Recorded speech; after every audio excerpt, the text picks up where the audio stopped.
За сайн байцгаана уу?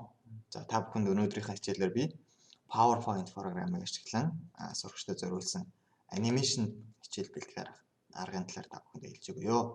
За тэгээд эхнэлээд хэдүүлээ PowerPoint програмыг нэчээ.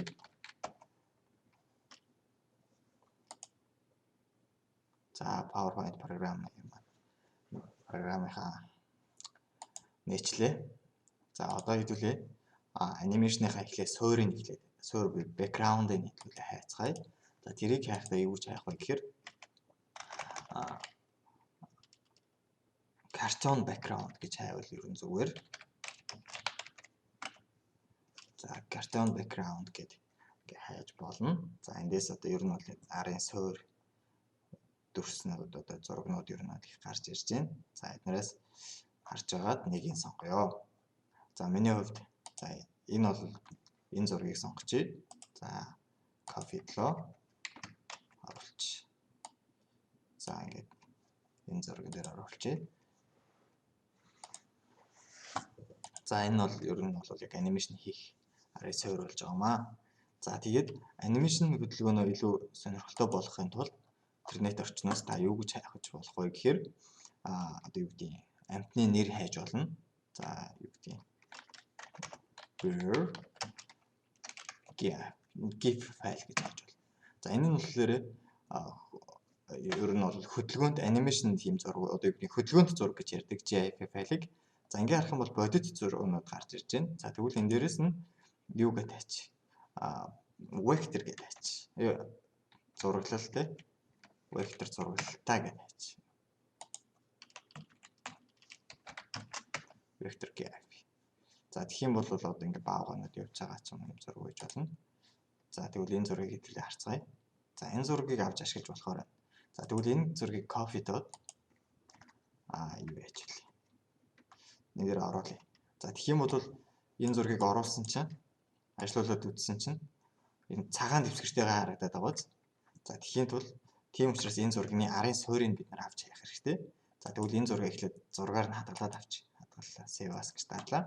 За би download extra буюу бааваа гэж хадгалж.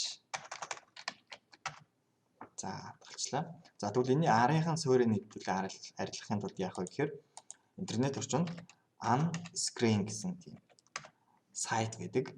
За unscreen руу орлоо. За энэ болохоор бичлэг болон зургийн хөдөлгөөнт зураг бичлэгний арын суурийг сэлдэг байгаа. За Floyd гэдэг. Саний баавганыхаа зургийг оруулаад ирье.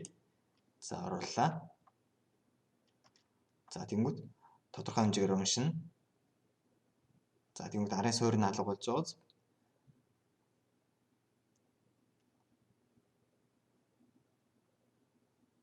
За уншаад дуусчлаа. Download буюу татах уу гэж. За татчихъя. За тэгвэл энэ зүүн доод болон татагдчихлаа. За татсан файлаа copy доод саяныхаа газар байрлуулад үзье. За тэгээд энэ баавгаа ийшээ алхаж гин гэж бодъё л да. За тэгвэл ажлуулъя. Ардаа суургүй алхаж гин. За алхаж байгаа. Гэхдээ тодорхой хэмжээгээр ийшээ хөдөлгөөн хийх хэрэгтэй те. За тэгвэл хөдөлгөөнийг яаж хийх вэ гэхээр баавганыхаа зурган дээр дарж аваад animation гэдэг хэсэг рүү орно. За эндээс add animation гэж сонгоод доошоо одоо lines гэдгийг сонгож. За энэ бол дээрээс доош хөдөлгөөн болчихж байгаа.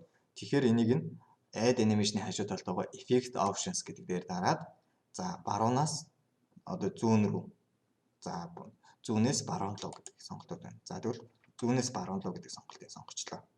За тэнгууд уншаад дуусныхаа дараа ийм сум гараад ирнэ. Үүлгэн тэгдэг жижигхэн сум гарч ирнэ. За энийг энэ дээрээ дараад ийшээгээ явж байгаагаар шилжүүлээд тэгээд энийг ажиллуулж үзье. За дарангуут хөдлөх ёстой тий. За баавган маань арай л хурдан хөдлөөд тийшээ яваад өчлөө. За энэ юу гэдэг вэ гэхээр одоо энэ улаан цэг дээр нь дарж байгаа хэдүүлээ цагийн тохиргоо чинь. За энэ дээр хурдан хоёр улаан цэг дээр дарах юм бол ийм нэмэлт гараад ирдэг. За энэ дээрс smooth start, smooth end гэдэг нь болохоор эхлэхдээ жоохон удаанаар аялгуурхан хэлжээснэ. Төгсгөл дээр бас удаанаар эхлэхээр энэ дээр сонгогдсон байна тий. За энийг нь smooth-ийг ойлгох чи. За тэгээд энэ дээр артаа талд нь trim гэж байдаг. Энэ дээр дарахаар хөдлөн, дарахгүйгээр шууд хөдөлж болно гэдэг сонголт байдаг. Маузаа дарах юм бол хөдлөн. Тэгвэл дарахгүй шууд ингээ хөдлөгчөө гэх юм бол which browse. За тэгэнгүүт duration time буюу яг энэ хоёрын хооронд хөдлөх цаг хугацааг хэлж байна те. За тэгвэл 2 секундын дотор гэхээр арай хурдан хөдлөө дуусчих байгаа учраас энийг жоохон хэмжээгээ нэмж болно. Энэ дотор байгаа default утга байна. Эндээс нь шууд арилгаад 10 секунд гэх гараасаа өгч болно. За тэгвэл баавга маань 10 секундын турш тийшээ алхаж яах гэсэн үг болж байгаа. За ингээд алхаад иж болж байгаа үз.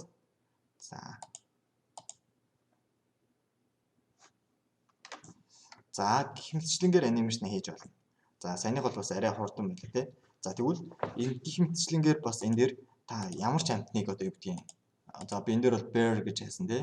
Энэ дээр юу гэдгийг horse гэмээр гэж хайс тий. За мор. За энэ тавьж байгаа морь байж болж байна тий. За тэгвэл хэдүүлээд дахиад нэг энэ морийг бас оруулъя. За нөгөө ардаа цагаан суурьтай учраас суурийг эхлээд хэдүүлээ алгуулахын тулд зургаар хадгална. Зургаар хадгалчлаа. За одоо нөгөө нэг unscreen гэдэг сайт руу ороод за саяныхаа зургийг дуудаж өгнө. Хөдөлгөөнт зургаа дуудаж өглөө. За тодорхой хэмжээгээр уншина. За тэгээд download хийчих. За тэгээд саяныхаа background руу саяныхаа зургийг очиж үзье. Download дотроос. За энэ сүүлийнх нь баг тий. За copy хийж авлаа. За paste хийж. Баавга замаар явж исэн чинь морь түүний хажуугаар маш хурдтай өнгөрлөө гэж ярьж ард нь дуу оруулж болно шүү дээ тий. За тэрийг би дараа нь дуу оруулахдаа өгье. За энэ дээрээ дахиад animation өгье. За animation дээрээ дарлаа. За эндээс line-а сонголоо. За энэ автоматар дээрээс доошоо гэдэг сонголт. За effect options дээрээ дарлаа. Одоо зүүн тишээ явахаар. За зүүн тишээ хөдөлгөөн явуулчлаа. За энэ одоо нөгөө уртлынхаа улаан цам дээр дарж байгаад энийг баавгыг явж хахад морь хажуугаар маш хурдтай дахин өнгөрлөө гэдэг нэртэй болох тий. За улаан цэг дээр 2 дараад тохиргоо. За нөгөө smooth start эхлэл төгсгөл хоёрыг тэг болгоод trim-ийн дээрээс энийг width browse болгоод хугацааг нь морь маань арай жоохон хурдтай давхиж өнгөрье гэж бодъё л доо. За тэгвэл 5-ын 5 өгч. За баавга маань хөдөлж байгаа. За морь ингээд уршаад үзчихлээ. За хэдүүлээ бөөнөрөө энэ анимашн ажиллуулж үзье. За ингээд давхиад өнгөрч байна тий. За гих мэтчлэгээр анимашнаар хичээл хийж болно. За тэгвэл би таадаг дахиад нэмж хэлэх ёстой хэдэн зүйл байна. Тэр юу вэ гэхээр одоо энэ дээрээ хэдүүлээ PowerPoint учраас дуу оруулж үзье. За slideshow дээрээ дарлаа. Record. За баавгаг алхаж байсан чинь морь маш хурднаар хажуугаар нь давхин өнгөрлөө. За stop гэж. За энд дуу орсон тий. За хэдүүлээ яаж тоглож ийн харъя. Алхаж байсан чинь морь маш хурднаар хажуугаар нь давхин өнгөрлөө. За иймэрхүү маягаар ер нь бол хөдөлгөөнтэй зураг тий зохиомжтой ийм хичээлүүдийг та бэлдэж болно. Одоо юу гэдэг одоо морины талаар ч юм уу одоо энэ үсгийн хичээл орж илээ морьтой холбоотой хичээл жишээ авах гэж байвал ингээд ч юм уу тий баавгатай холбоотой үсгнүүдийг хүүхдүүдэд заах гэж бол энэ маягаар хичээлүүдэд бэлдэж болно. За энийг арай аривжуулаад өөр олон зүйлүүдийг бас хийж болно. За тэгвэл би дээрээс нь дахиад нэг зүйлийг нэмье. Bird show нэмье.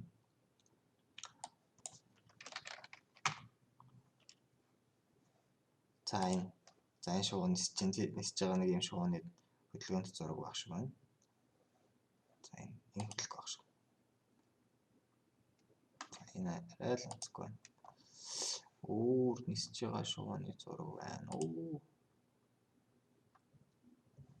Зүгээр болчихлоо.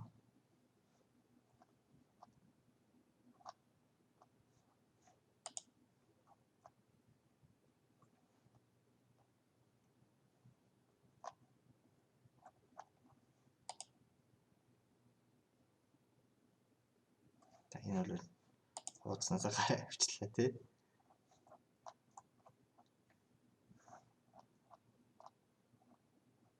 За bird гингүүт vector нь авчиг.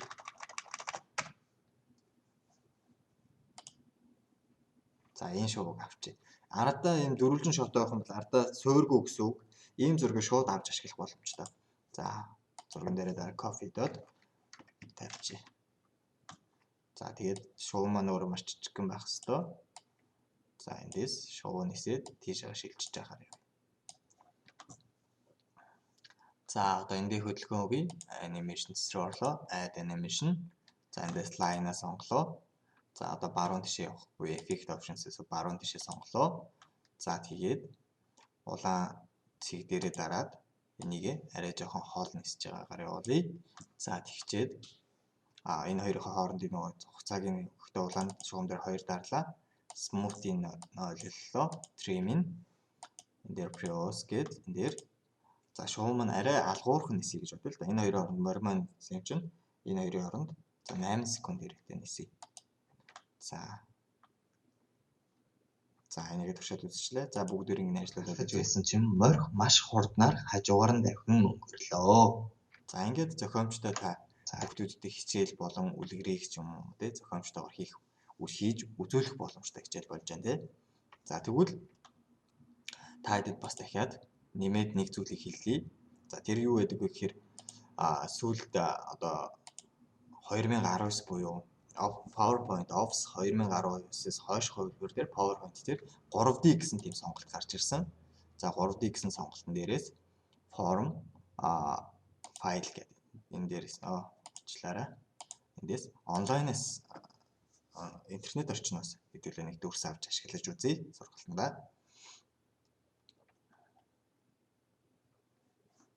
За энэ дээрс animals гэж байна тий амьтад. За амьтад руу оръё. Яг тэгэхээр амьтад байгаа учраас за энэ дотроос эдгээр болохоор нөгөө түрүүний шиг хөдөлгөөн байхгүй гэхдээ 3D хөдөлгөөнтэй харагддаг. Тийм байгаа. За эндээс ялыг авч болох вэ гэхээр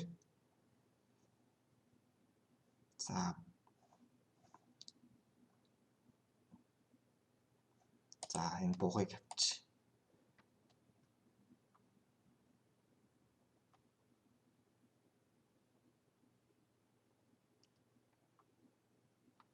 За энэ бугыг эргүүлээд үзэх юм бол хааш нь харуулж болно. За ингээд